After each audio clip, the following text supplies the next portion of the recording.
Brian Preston, the money guy. Let's first jump into this with the people starting out building your army of dollar bills for cars. Okay. Because you have to be able to get from point A to point B. Yeah, I mean, and I will tell you, it was a transition moment of my life. I graduated college. I'd been driving the same car, the Ragalier, since I was 16 years old. So I was probably 22, 23 when I graduated from University of Georgia. Wanted a car, and but I didn't have any money. I didn't come from anything. I had my offer letter from the public accounting company. But the banks didn't want to give me a loan, and it was a transition. It was a rite of passage to show I am on my own 2 feet, buy my and own I'm going to car. make it. So, and I don't want to get on a sidebar, but I will tell you, when you are starting out, I want you to be your own biggest advocate. I had a bank that was not going to give me a loan because I had no credit history. Right. But I went above and beyond, and I said, and this is why I tell you about being an advocate. I told him, I said, look, I am 22, 23. I can't remember. I'd have to do the math on it real quick. At some point I'm going to have savings. At some point I'm going to buy a house. My family has always banked with your bank and your institution. But now you're telling me I can't buy a car, even though I have an offer letter. I'm going to have a good job. I'm never coming back to you. This is your one moment, your watershed moment to get my business so that you can have access to the mortgage and all the other stuff. I kid you not. They called their regional person. I left. Right. They called their regional person, the manager, and they called me back and said, Mr. Preston, we want to offer you that loan. Nice. So I tell you, and this is sidebar, but it's about most things in life, guys. If you're young, starting out, and it's not just financial stuff. It's also if you find a job, if you need a mentor, go be an advocate for yourself. Because if you'll get that habit and you do the work that other people don't want to do, you'll be a step ahead your entire life. For sure. So let me get it back on. Guidance going back to when Brian was in his 20s, probably you too, Bo. Mm-hmm. I think when you start out, buy used. Yeah. If you're buying a car, don't even go to the new car dealership unless you're going to the used section.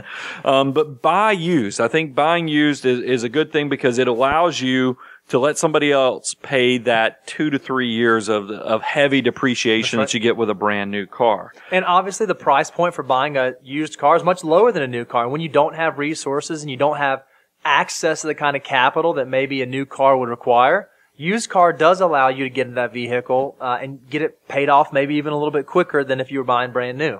And here's another thing, because I have a case study of a neighbor that it cracked me up is that I'm always amazed when households just let the financial transactions happen independent of each other. Like they give each other budgets and then they don't. Because usually there's one person that's the financial person in the relationship and then one that's not. Right. But there are couples that just, he buys his car, she buys her car, and vice versa. No coordination on that? So one of the husbands in my old neighborhood down in Georgia, he gave his wife a budget and said, go buy a car. Okay. But this is your budget.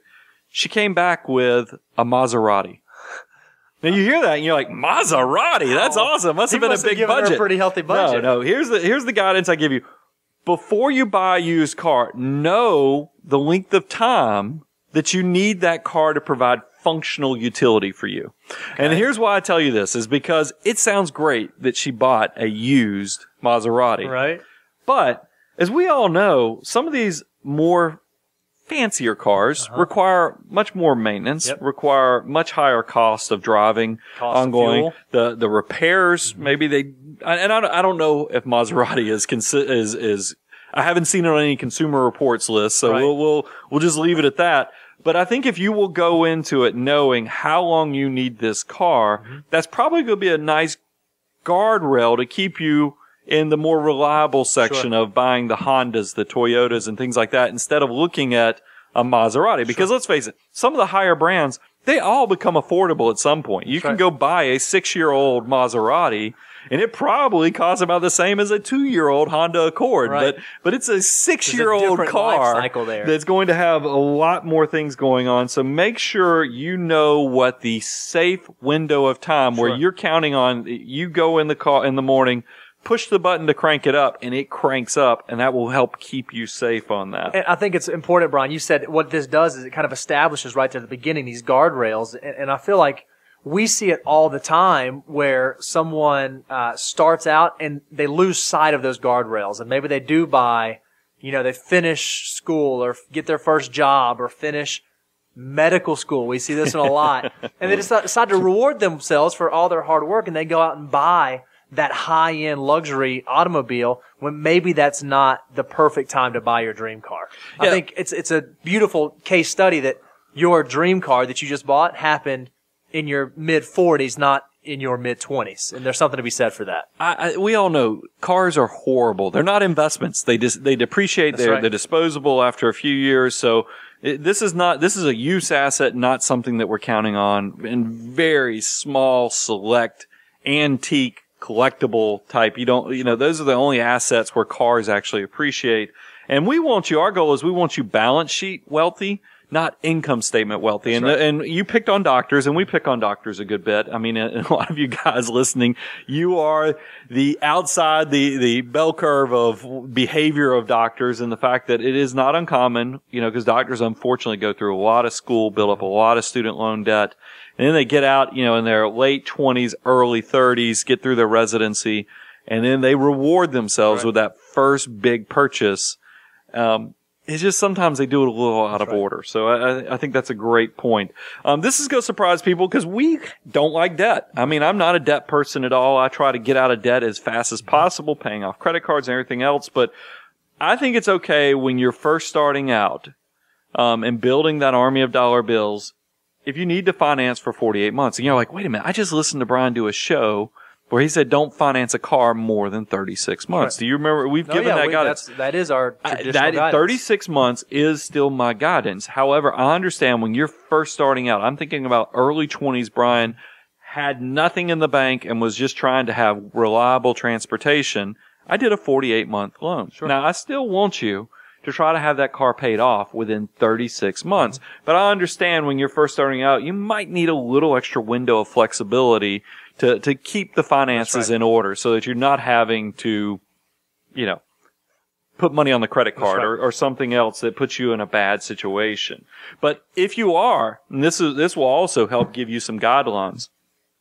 If you're having to do a 48-month loan, I want you to make sure that your monthly payments don't impact your cash flow so much that you can't start working on getting the company match in your retirement plan at your employer. Free money, 100%. That you can't fund your Roth IRA, that you can't pay off your credit card monthly. If you are still having trouble doing those three big things because of your car loan, then I will tell you, you're probably biting off too much. That's right. I mean, you really ought to bring it back down. And here's another thing for starting out. Make sure you price the insurance before you buy the car. Y'all have heard me tell the story of the friend who bought a Camaro right out of college. The insurance costs more than the car payment. So make sure your monthly impact of the monthly cash flow is being reflective of that. It's also the maintenance costs, the fuel costs. Just because you can't afford that monthly payment, think about your total transportation costs. And we talk about this maybe not as often, Brian, but a good rule of thumb is you should try to spend less than 10% of your gross income on transportation costs. So if you think about that and you're someone starting out and you have a $40,000 a year salary, you want your transportation costs, so that would be car payment and insurance and fuel and maintenance, to be less than about $333 a month. Yeah. If you make $65,000, maybe it's less than $540 a month. And then if you make $100,000 a year, you want your transportation cost to be less than $833 a month. That makes my stomach hurt. That's starting to get out there. That's starting to get out there. $833 a month for a vehicle? Well, it's a luxury vehicle with a payment, with more expensive insurance, more expensive maintenance. Remember, we're talking about building an army of dollar bills. If your payment is $833 a month, you better have a really big army already and just waiting in the wings.